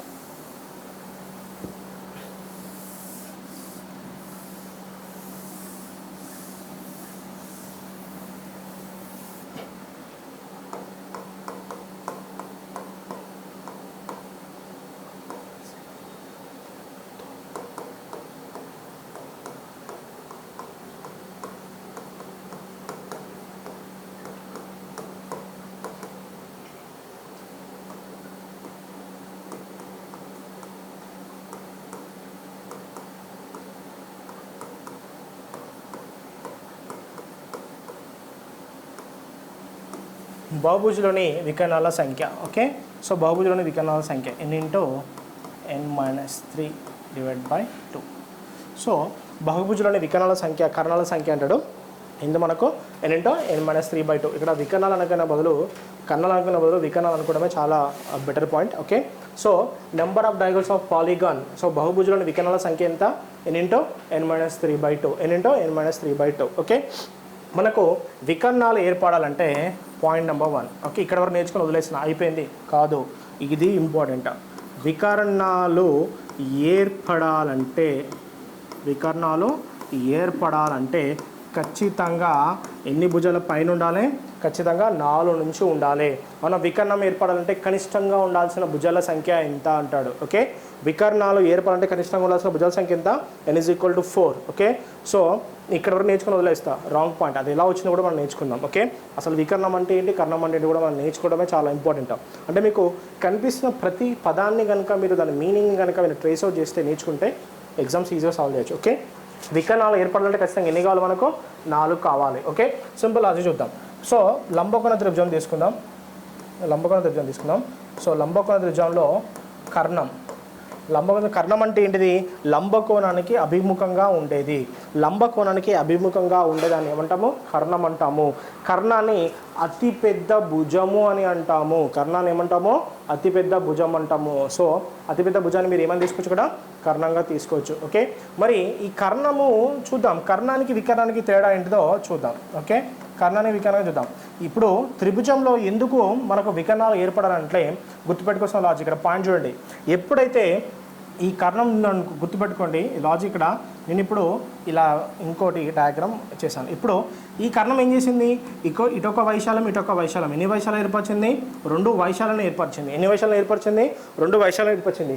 ఏ కర్ణం అయితే 2 వైశాలను కనుక మనకు ఖచ్చితంగా ఏర్పరుస్తుందో మనం అది వికర్ణంగా తీసుకొచ్చి విభజించింది. ఆ కర్ణం ఏం చేసింది? విభజించింది. అంటే ఆ బహుభుజిని విభజించగా మనకు ఏర్పడదాన్ని ఏమంటాం? వికర్ణం అంటాము. ఖచ్చితంగా ఒక కర్ణం ఖచ్చితంగా మనకు ఆ బహుభుజిని ఎన్ని రకాలుగా విభజించవచ్చు? 2 వైశాలుగా విడగొట్టవచ్చు. ఓకే, సో ఇప్పుడు మనకు ఫార్ములా ఎలా వచ్చిందో ఇప్పుడు నేను డీటెయిల్గా మీకు ఎక్స్ప్లెయిన్ చేస్తాను. ఓకే, సో చూద్దాం. ఓకే, బహుభుజి అంటే ఎంత? n. బహుభుజి అంటే ఎంత? n. ఒక బహుభుజిలో ఎన్ని భుజాలు ఉంటాయి? n భుజాలు ఉంటాయి. ఎన్ని భుజాలు ఉంటాయి? భుజాలు ఉంటాయి. అవునా? సో వాటిని లెక్కించాలంటే సో ఇప్పుడు చూద్దాం. అవునా, లెక్కించాలంటే ఖచ్చితంగా ఏం చేయాలి? లబ్ధం. అవునా, సో గుణకార ప్రక్రియ. లెక్కించడం అంటే గుణకార ప్రక్రియ. ఈ n భుజాల్లో కర్ణము ఏర్పడాలంటే ఖచ్చితంగా ఎన్ని భుజాలు ఉండాలని చెప్పాను? 3 భుజాలు ఏర్పడాలని చెప్పాను. అవునా, 3 భుజాలు. ఎందుకంటే చూద్దాం ఇక్కడ గుర్తుపెట్టుకోవాల్సిన విషయం. ఒక కర్ణము ఏర్పడాలంటే ఖచ్చితంగా ఎన్ని భుజాలు కావాలి? 1, ఇది 1, ఇది 2. అవునా, ఇదేంటిది 3. అవునా, సో కర్ణం ఏర్పడాలంటే ఖచ్చితంగా ఎన్ని భుజాలు కావాలి? 3 భుజాలు కావాలి. n × n - 3. ఓకే, ఈ కర్ణము ఏర్పడిన తర్వాత వికర్ణం ఏర్పరచాలంటే ఎన్ని వైశాల్యాలు ఏర్పడాలి? ఇటొక వైశాల్యము కాబట్టి n × n - 3/2. n × n - 3/2. ఈ విధంగా మనం దీన్ని ఎస్టిమేట్ చేయొచ్చు. ఓకేనా, సో బహుభుజులోని భుజాల సంఖ్య ఎంత? n. అవునా, మనకు లెక్కించాలంటే లబ్ధ ప్రక్రియ ఉపయోగిస్తాము. సో మనకు కర్ణాలు ఏర్పడాలంటే ఒక కర్ణము ఉండాలంటే ఖచ్చితంగా ఎన్ని భుజాలు కావాలి? 3 భుజాలు కావాలి. అంటే మొత్తం ఎన్లో ఎన్ని తీసుకుంటాము? 3 తీసుకుంటాం. అవునా, ఒక వికర్ణము బహుభుజిని ఎన్ని వైశాల్యాలు విడగొడుతుంది? 2 వైశాల్యాలు విడగొడుతుంది కాబట్టి n × n - 3/2గా తీసుకోవడం జరుగుతుంది. వికర్ణాలు ఏర్పడాలంటే ఖచ్చితంగా ఉండాల్సిన కనీస భుజాల సంఖ్య ఎంత? 4. ఓకే, వికర్ణాలు ఏర్పడాలంటే ఖచ్చితంగా ఉండాల్సిన భుజాల సంఖ్య ఎంత? ఖచ్చితంగా 4 ఉండాలి. త్రిభుజంలోని వికర్ణాల సంఖ్య ఎంత? 0. అవునా, త్రిభుజంలో వికర్ణాల సంఖ్య ఎంత? 0. ఎందుకంటే త్రిభుజంలో కర్ణము మనకు ఏమవుతుందంటే హద్దు అవుతుంది. హద్దు అవుతుంది. ఇది హద్దు. అవునా, ఈ కర్ణం ఏమవుతుంది? హద్దు అంటే ఇట్స్ అ బౌండరీ ఎలిమెంట్. అవునా, సో ఇంగ్లీష్లో కర్ణాన్ని మనం హైపోటెనస్ అంటాము. So hypotenuse basically it is nothing but what boundary of any diagram. అవునా, boundary of a diagram. So it is not possible to make 2 different areas. Okay, ఇది boundary అంటే హద్దుగా ఏర్పడింది మనకు. సో ఈ వైశాల్యం మనం ఇది తెలియదు, ఇక తల నుంచి అది వేరు చేసింది కాబట్టి. ఓకే, ఇప్పుడు చూడండి, ఇదే మనకు మనకి దేని ఏమంటాము? ఒక చతుర్భుజంలో ఇక్కడ ఒక వైశాల్యం ఏర్పడింది, ఇక్కడ ఒక వైశాల్యం ఏర్పడడం జరిగింది. ఓకే, ఇది గుర్తుపెట్టుకోవాల్సిన మేజర్ పాయింట్. ఓకే, సో ఇది కర్ణంలో అంటే ఒక బహుభుజంలోని వికర్ణాల సంఖ్య ఎంత? n × n - 3/2. n ×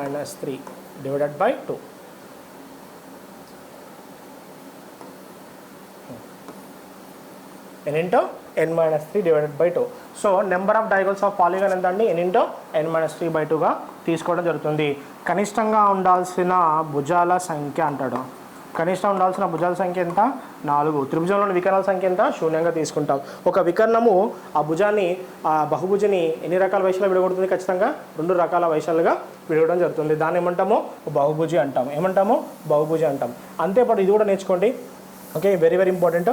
సో ఏ బహుభుజులు అయితే 4 భుజాల పైన ఉంటాయి, ఇంపార్టెంట్ పాయింట్, ప్రతి కోణము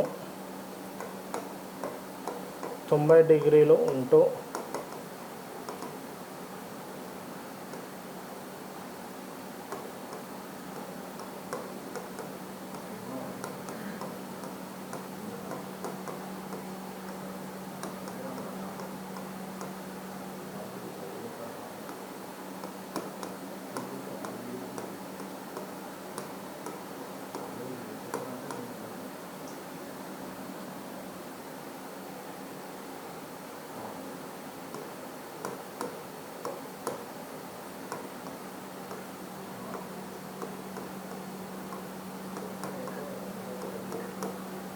ఓకే, ప్రతి కోణం 90 డిగ్రీలు ఉంటూ 4 పైన భుజాలు గల బహుభుజులో వికర్ణము సమాన వైశాలుగా విడగొడుతుంది. వికర్ణం ఏం చేస్తుంది? సమాన వైశాలుగా విడగొడుతుంది. ఎగ్జాంపుల్ చతురస్రము. ఎగ్జాంపుల్ ఏంటి? చతురస్రము. చతురస్రంలో ప్రతి భుజము ప్రతి కోణం ఎన్ని డిగ్రీలు? 90 డిగ్రీలు ఉంటుంది. ఎన్ని డిగ్రీలు ఉంటుంది? 90 డిగ్రీలు. ఓకే, సో చతురస్రానికి రాంబాస్కి తేడా. చతురస్రం రాంబాస్ చూడడానికి అన్నదమ్ముల్లా ఉంటారు, అవునా? ట్విన్స్. ఓకే, చతురస్రం రాంబాస్ చూడడానికి ఎలా ఉంటారు? అన్నదమ్ములు, ట్విన్స్లా ఉంటారు. ఇక్కడ చూద్దాం. ఇందులో ఒక వికర్ణం ఏర్పడింది, వికర్ణం 1, డయాగోనల్ 1 అండ్ డయాగోనల్ 2. ఓకే, ఇందులో కూడా మనకు వికర్ణం 1, వికర్ణం 2 ఏర్పడుతుంది. ఓకే, ఇక్కడ డయాగోనల్ ఎలా ఉంటాయంటే సమానంగా ఉంటాయి. ఎలా ఉంటాయి? సమానంగా ఉంటాయి. ఈడ డయాగోనల్స్ ఎలా ఉంటాయి? అసమానంగా ఉంటాయి. ఎలా ఉంటాయి? అసమానంగా ఉంటాయి. అదేంటి సార్? ఇందులో ప్రతి భుజం సమానం, అవునా? ఇందులో ప్రతి భుజం సమానం, అవునా?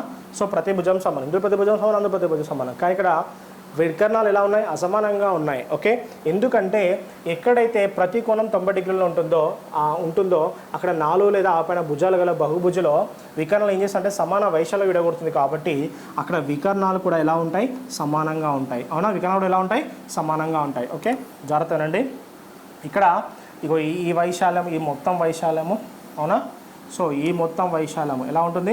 సమానంగా ఉండడం జరుగుతుంది. ఓకే, సో గుర్తుపెట్టుకోవాల్సిన విషయం, అవునా? సమాన వైశాల్యం విడగొడుతుంది కాబట్టి, అవునా, మనకు ప్రతి వికర్ణం ఎలా ఉంటుంది? సమానంగా ఉంటాయి. వికర్ణాలు ఎలా ఉంటాయి? సమానం. వికర్ణాలు సమానం ఉండేది ఇందులో చతురస్రం, దీర్ఘచతురస్రం. ఓకే, దీర్ఘచతురస్రంలో కూడా ప్రతి కోణం ఎంత? 90 డిగ్రీలు. 90 డిగ్రీలు. ఇక్కడ కూడా వికర్ణం ఏం చేస్తుంది? సో ఇక్కడ ఈ వైశాల్యము, ఈ వైశాల్యం, రెండు వైశాలు ఎలా ఉన్నాయి? సమానంగా ఉంటాయి. ఓకే, సో ఇక్కడ గుర్తుపెట్టుకోవాల్సిన లాజిక్. ఓకే, సో వికర్ణాలు ఇక్కడ ఎలా ఉంటాయి? సమానంగా ఉంటాయి. ఎక్కడైతే ప్రతి కోణం 90 డిగ్రీలు ఉంటుందో, ఎక్కడైతే ప్రతి కోణం 90 డిగ్రీలు ఉంటుందో 4 లేదా ఆ పైన భుజాల గల బహుభుజులోని వికర్ణం ఏం చేస్తుంటే సమాన వైశాల్యం విడగొట్టడం వల్ల ఆడ వికర్ణాలు ఏమవుతాయి? సమానం అవుతాయి. వికర్ణాలు దేనిలో సమానం ఉంటాయి? చతురస్రంలో సమానం ఉంటాయి. ఇంకెలా సమానం ఉంటాయి? దీర్ఘచతురస్రంలో సమానం ఉంటాయి, అవునా? సో ఇది గుర్తుపెట్టుకోవచ్చు. దీర్ఘచతురస్రమును నెక్స్ట్ మనకు సమబాహుత్రిభుజము ఇప్పుడు ఎలా ఉన్నాయి? సో ఇది పాలిగన్. ఓకే, సారీ, ఇది ఏంటిది? మనకు ప్యారలల్ ఉంది, ప్యారలల్గన్. ఓకే, సో ఈ సమబాహుత్రిభుజం చూడండి, ఈ రెండు కూడా చూడడానికి ఒకే విధంగా ఉంటాయి, అన్నదమ్ములు, అవునా? కానీ ఇక్కడ గుర్తుపెట్టుకోవాల్సిన లాజిక్ ఏంటంటే ఇక్కడ ప్రతి కోణం 90 డిగ్రీలు ఉంటాయి. ఇది 90కి పైన ఉండొచ్చు లేదా 90కి దిగువన ఉండొచ్చు. ఓకే, 90కి పైన లేదా 90కి దిగువన ఉండొచ్చు. గుర్తుపెట్టుకోవాల్సిన లాజిక్ అంటే ఎక్కడైతే ప్రతి కోణం 90 డిగ్రీలు ఉంటో 4 లేదా అంతకన్నా ఎక్కువ భుజాలు గల బహుభుజులోని వికర్ణాలు ఏం చేస్తాయి? వైశాల్యాన్ని సమానంగా విడగొట్టడం వలన ప్రతి వికర్ణం ఎలా ఉంటుంది? సమానంగా ఉంటుంది. వికర్ణాలు సమానంగా ఉండే బహుభుజికి ఉదాహరణ చతురస్రము, దీర్ఘచతురస్రం అని మనము ఈజీగా చెప్పచ్చు. ఈ విధంగా మనం దీన్ని ఎస్టిమేట్ చేయొచ్చు. ఓకే, గుర్తుపెట్టుకోవాల్సిన మేజర్ పాయింట్, అంటే చాలా మందికి తెలవాల్సిన ఇంపార్టెంట్ పాయింట్. కర్ణానికి వికర్ణం తేడా ఏంది? కర్ణం హద్దుగా తీసుకుంటాం. వికర్ణం ఏం చేస్తుంది? అవునా, వికర్ణము వైశాల్యాన్ని సమానంగా విడగొడుతుంది. వైశాల్యాన్ని 2 భాగాలుగా విడగొడుతుంది. ఎప్పుడు సమానంగా విడగొడుతుంది? ప్రతి కోణం 90 డిగ్రీలు ఉంటే అది సమానంగా విడగొట్టడం జరుగుతుంది. ఓకే, 90 డిగ్రీల కన్నా లేకపోతే 2 వైశాలుగా విడగొడుతుంది. ఈ విధంగా గుర్తుపెట్టుకోండి. ఇది నేర్చుకునే మనకు విధానం. ఓకే, నెక్స్ట్ మనకు ప్రీవియస్ ఇయర్ వచ్చిన క్వశ్చన్ చూద్దాం.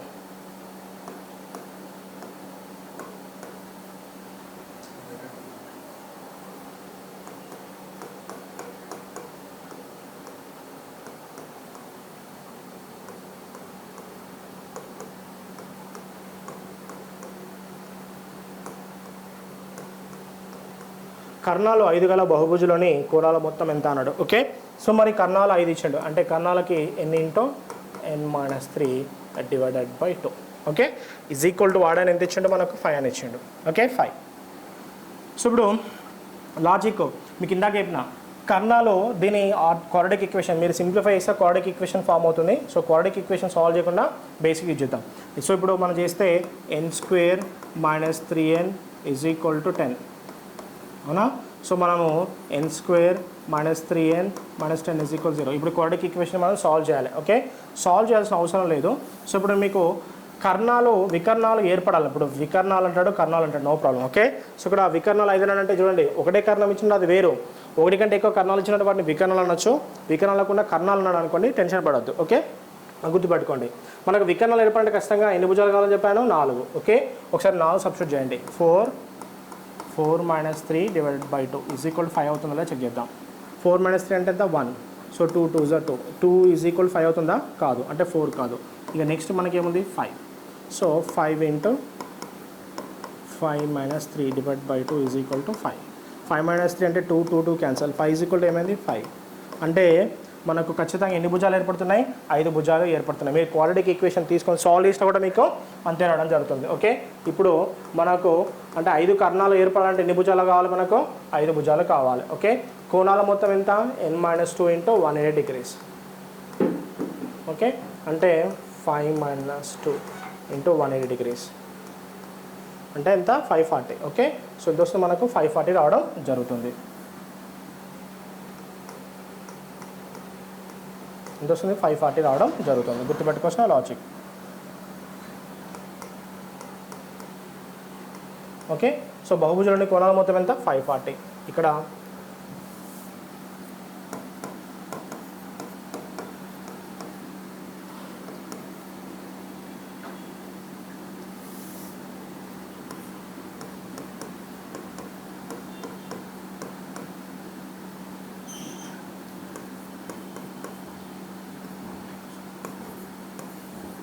ఆన్సర్ ఎంత, 540 రావడం జరుగుతుంది. ఓకే, సో ఇప్పుడు మీరు క్వాడ్రాటిక్ ఈక్వేషన్ సాల్వ్ చేయాలనుకుంటే చూద్దాం. ఓకే, క్వాడ్రాటిక్ ఈక్వేషన్ సాల్వ్ చేస్తే n square minus 3n is equal to 10. So n square minus 3n minus 10 is equal to 0. So n square minus 5n plus 2n minus 10 is equal to 0. Okay, so 2n is equal to 0. ఇప్పుడు మనం ఏం common తీయచ్చు, n common తీయచ్చు. n common తీస్తే n minus 5. ఇక్కడ ఏం common తీయచ్చు, 2 common తీయచ్చు. కామన్ తీస్తే n minus 5 is equal to 0. ఇక్కడ n minus 5 and n plus 2 is equal to 0. అంటే n is equal to plus 5, n is equal to minus 2. So answer ఎంత, plus 5. ఇదంతా solve చేసిన అవసరం లేదు. సో ఇందాక చెప్పినట్టు ఆ మోడల్లో చేయండి. చేస్తే ఇక్కడ మీకు ఖచ్చితంగా డైరెక్ట్ మీరు ఆన్సర్ని సాల్వ్ చేయొచ్చు. ఓకే, డైరెక్ట్ ఆన్సర్ సాల్వ్ చేయొచ్చు. ఎగ్జామ్లో మనకు అంత టైం ఉండదు కాబట్టి సింపుల్ లాజిక్ ఏంటంటే, so n into n minus 3 divide by 2. అవునా, ఎన్ని కన్నాలు ఉన్నాడు, 5. మనకు కన్నాలు ఏర్పడితే ఖచ్చితంగా కనిష్టంగా ఉండాల్సిన భుజాల సంఖ్య ఎంత, 4. 4 నుంచి ప్రతిక్షేపిస్తే మనకు n ఈజ్ ఈక్వల్ ఎక్కడ సాటిస్ఫై అయింది, 5 దగ్గర సాటిస్ఫై అయింది. ఎక్కడ సాటిస్ఫై అయింది, 5 దగ్గర. ఓకే, ఇప్పుడు కోణాల మొత్తం తీసుకొని చేయండి. ఓకే, సో కోణాల మొత్తం తీసుకుంటే 5 భుజాల కోణాలు తీసుకొని సాల్వ్ చేస్తున్నాం. అవునా, మీరు ప్రతిక్షేపించండి. 5 minus 3 divided by 2. 5 minus 3 2 2 2 cancel. మళ్ళీ ఏమొస్తుంది, 5 వచ్చేసిందా లేదా, ఎస్. సో ఇప్పుడు ఇక్కడ ఇది 5 వచ్చేసింది మనకు. Okay,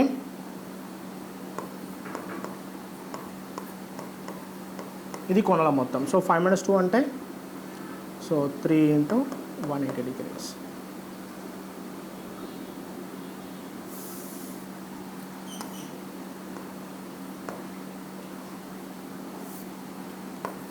minus 2 into 180 degrees.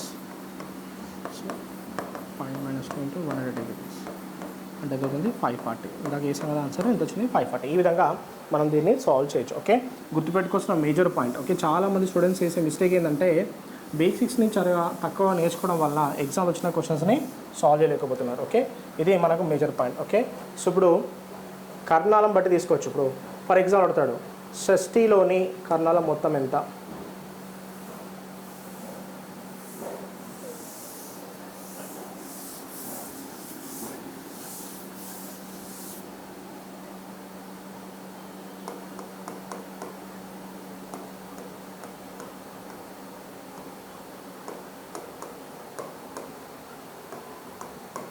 కర్ణాలు ఎన్ని అన్నాడు, ఇంత అన్నాడు, లేదా ఎన్ని అన్నాడు, కర్ణాలు ఎన్ని, షష్ఠిలోని కర్ణాలు అనుకోమన్నాడు మనకు. Okay,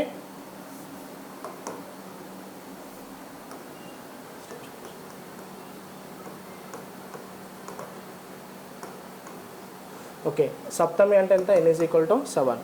so n into n minus 3 divided by 2. 7 into 7 minus 3 divided by 2. 7 into 4 divided by 2. 2 ones are 2 twos are. అంటే ఎంత 14.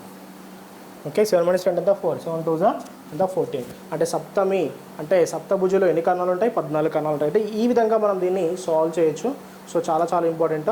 సో మనము ఇట్లాంటి పాయింట్స్ కనుక మీరు డీటెయిల్గా నేర్చుకుంటే ఏం చేస్తారంటే ఎగ్జామ్లో చాలా క్వశ్చన్స్ని మీరు ఈజీగా సాల్వ్ చేయగలుగుతారు. ఓకే గుర్తుపెట్టుకోవాల్సిన మేజర్ పాయింట్ ఇది మనకు సంబంధించిన వీడియో.